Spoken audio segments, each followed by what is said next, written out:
In this chapter, we're going to begin making selections. Selections are probably the hardest thing to learn in Photoshop, but they're the most important. Let's get started. Okay, let's begin looking at selections. I have my Marquee 1 and Marquee 2 pictures open. They can be found in your Chapter 2 folder.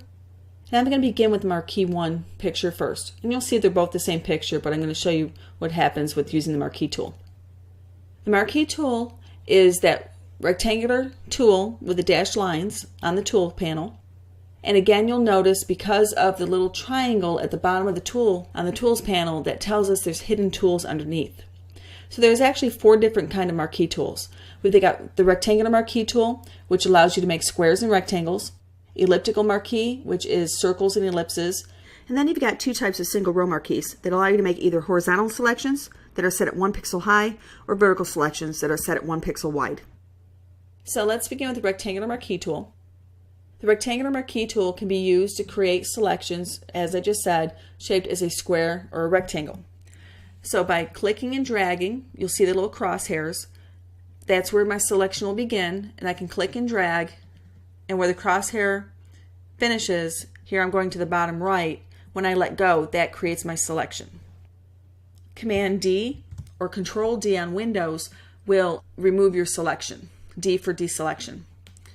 If I hold my Shift key while drawing my selection, you'll notice that my little tooltip that's there, showing me my width and my height, is constraining the proportion of my rectangle to a square. So that's holding my Shift key. If I let go of my Shift key, you'll see that now I can resize my rectangle in any proportion I want. It'll remain a rectangle, and it's not constrained to the square proportions. So I'm going to select my flower, and when I release, you'll see the little dashed lines that are similar to what you see on the tool, and they appear to be moving. These are called marching ants. What this tells us is right now our selection is inside the area of the marching ants. So if I wanted to do something to my selection at this point, I would probably want to do it to the outside of my selection, not the inside of my selection. So if I were to hit delete at this point, the fill command comes up, and by default it shows content aware. I'm going to go ahead and change that to white. If I click OK, you'll see that white has replaced my selected area. And that's not exactly the effect I was going for. I wanted to remove the outside area. By using the selection tool, I can remove a portion of my document either inside my selection or outside my selection and still keep the same canvas size. So Command Z or Control Z will let me step back 1 step in my history of what I've just done. So I brought my picture back.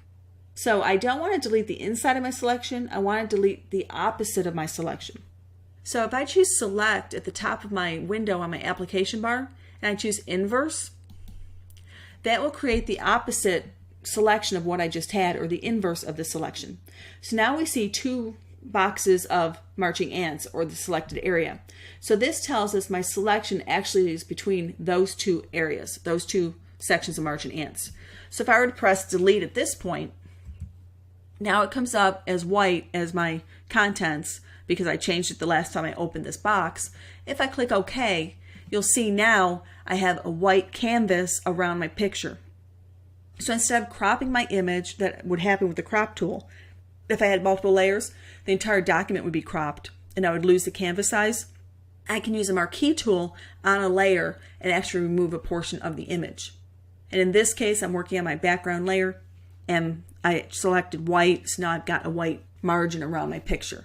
Again, Command D or Control D on Windows, or Select Deselect to remove those marching ants.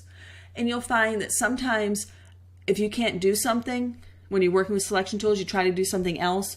Many times you'll have a selection in your image and Photoshop is preventing you from moving forward until you either commit to what you've selected or you deselect your selection.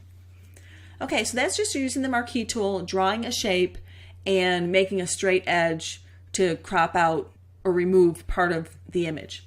Let's click on Marquee 2. If you haven't opened that yet, go ahead and open it now. Again, I've resized my document to fit just inside my window.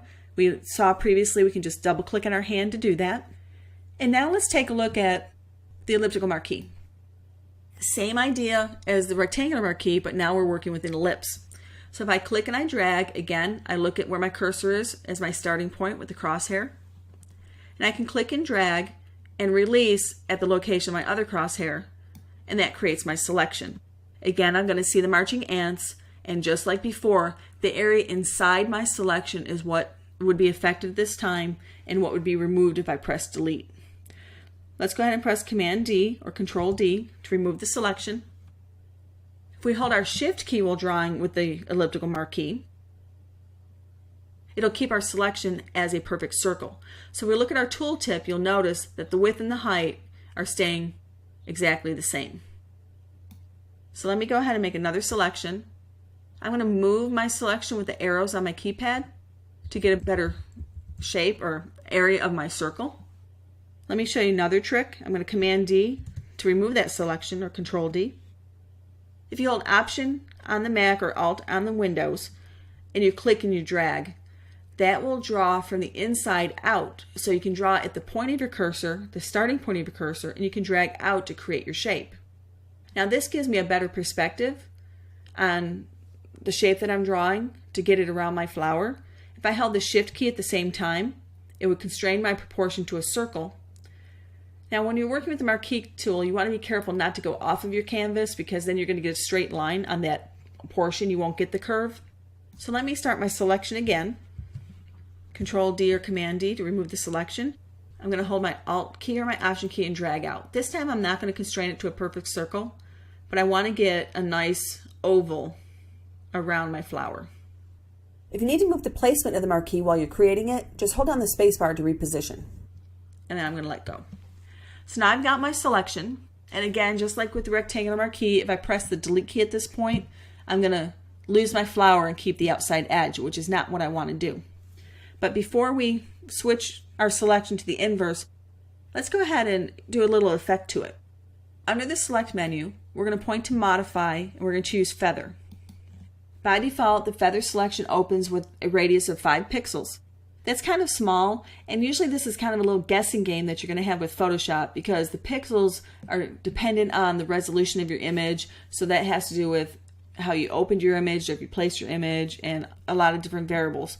So usually I just kind of play around with a couple numbers to get an idea of what's going to happen, and then I figure out what number I want. Because remember, you can do Command Z or Control Z on Windows to undo the last thing you did and then try again. So I'm going to go ahead and change this to a 15. And I'm going to click OK. You'll notice it appears nothing has happened. But when I choose my Select Inverse, again, I want to select the opposite of what I have right now. I want the outside of my flower, not the inside. I'm going to choose Inverse. And we'll see my selection is now the outside edge of the document and then the outside edge of my flower, and I press Delete. Again, I'm going to fill this with white. You'll notice now, Command D or Control D to deselect, we now have a blurred edge or a feathered edge around our flower. So let's compare that to Marquee 1, where we used our rectangular marquee. You can see the straight edge, and on Marquee 2, we've got a feathered edge.